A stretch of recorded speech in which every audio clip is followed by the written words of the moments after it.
Morning everyone, so today we're at a Volkswagen Tourareg and it's the V6 TDI. Now the customer's complaint, as he called me on Saturday, said he had broke down.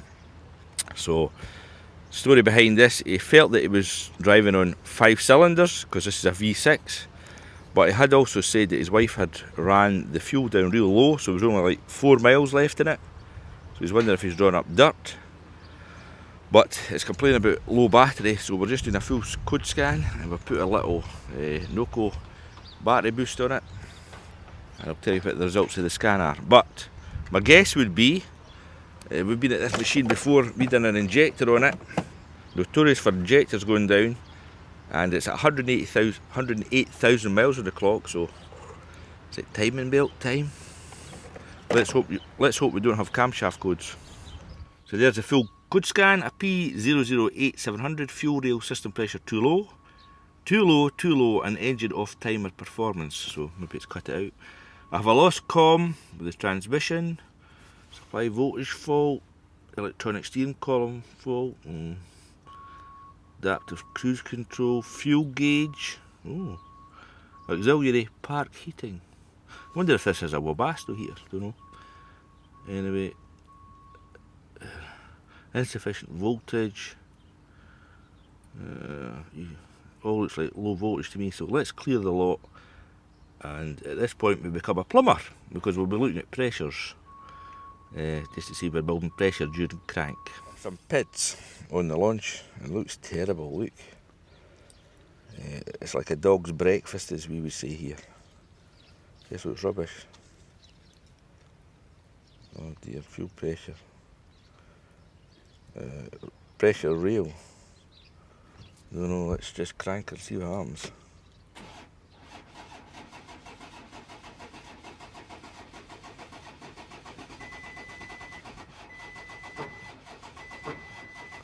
Hydrolock, eh? Hydrolock.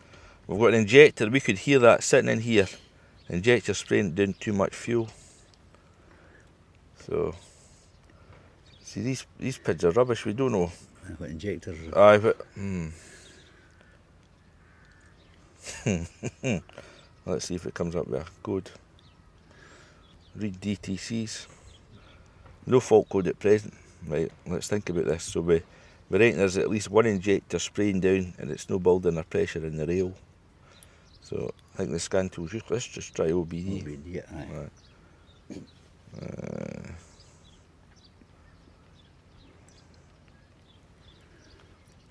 Yes. Local diagnostics, OBD. I'm not even sure if we need.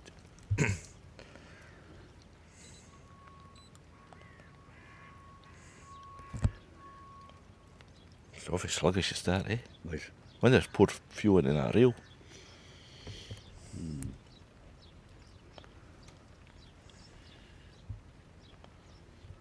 We've got any pressure there, my man. Fuel rail pressure, engine RPM, here we go. Right, 250 kPa, so I need to do the conversion, so that's like 25 bar, is it?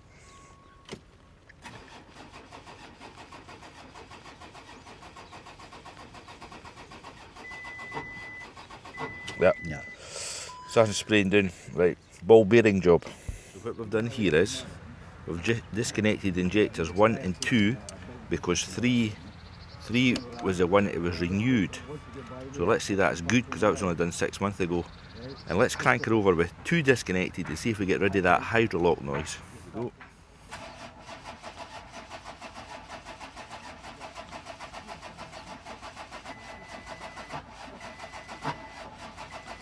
No, still got that hydrolock noise. So I've now disconnected the 3 on the driver's side, so I'll be 4, 5 and 6, and let's try it and see if it's got rid of that noise. But I've reconnected 1, 2 and 3.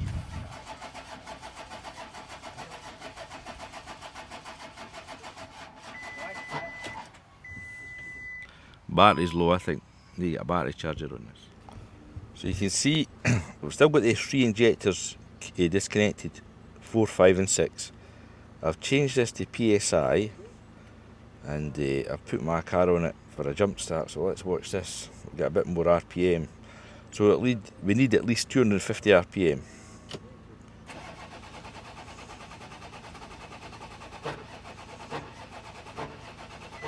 So the pressure is getting there, but I think there's an injector still going down. Right, so what we've done now, disconnected all the injectors. See, we're all disconnected round that side as well. So let's try this and see what PSI we get. We need at least, what, 4,500 PSI? There we go, let's watch this.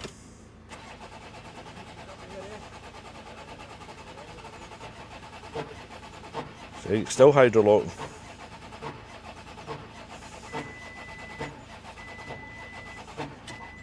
Still not getting enough. Definitely a day for ball bearings, I think.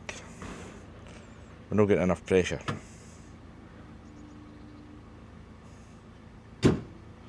So we're going to get our ball bearings and just do one, maybe just do one at a time, and maybe two at a time. See if we can build pressure, then we know where we can narrow it down to. But I was just thinking, is there any other way that you do it? You can find out what the bad injector is without using this ball bearing trick. I mean, no other way I can think is take out all the injectors and send them away to get tested. But is that really economical for the customer? Don't know. But then again, all the injectors will need to come out because they need the washers and the stretch bolts replaced, because these things incinerate within the bore. So let's just try the injector. The ball bearing trick. So you can hear we have success. So we blanked off 1 and 2, we blanked off 1, it didn't start, we blanked off 2, it then started. So we're going to reinstate 1 and see if that then works. So we definitely need another injector. Last time it was 3, this time it's 2. This has got to take the ball bearing out to number 3.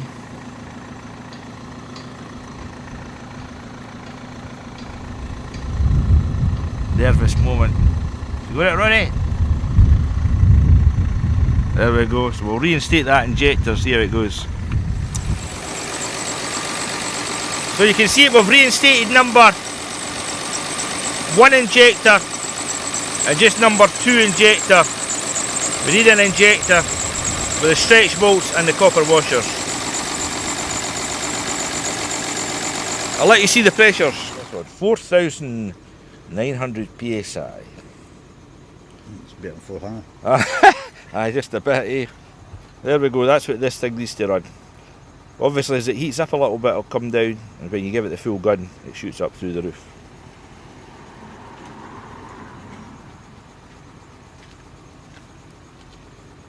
There you go.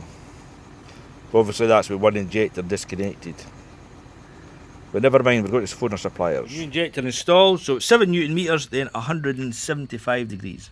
So you can see that we've marked them at the top and the bottom. Here we go.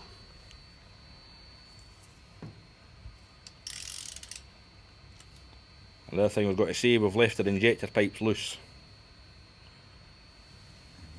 I'm not far off it. Perfect, my man. Oh, let you see that. So we marked them with Tipex, so you're always better to be slightly under 180 than over. As I say, these are loose. There's how we marked them at the other side. Too much light there, sorry. There's a mark at the bottom, and then there's a mark at the top on the actual bolt. There we go, so that's all done this time. So here's the seals that came out of the Volkswagen. That one's, aye, inside, look. Okay, Warren. Thickness is not too bad, but the one we done, number 2 injector, it was gone. It was incinerated. So they wear, oh, see, they can't wear for the inside out. Oh, do you see that? I've seen it. Aye. So anyway, that's it done. But here was that thought experiment I said the other day. How could we identify that injector without using the ball bearings, especially when it's hydrolocking? So what we could have done was use the scope on the Verus, or if you have a Pico, even a cheap Pico would do it, and use 2 channels. One would have been on the battery voltage, and you'd have AC coupled it, and the other one would have been into any injector, as long as you know the firing order. So when we're cranking it over, we could have seen a higher voltage drop on the injector that was hydrolocking, or indeed you could have used an amps clamp as well, but that'll only work if the injector is hydrolocking, but know if it's got excessive leak off. So we'll try it the next time, but that maybe work. Anyway, that's it back on the road for another little while.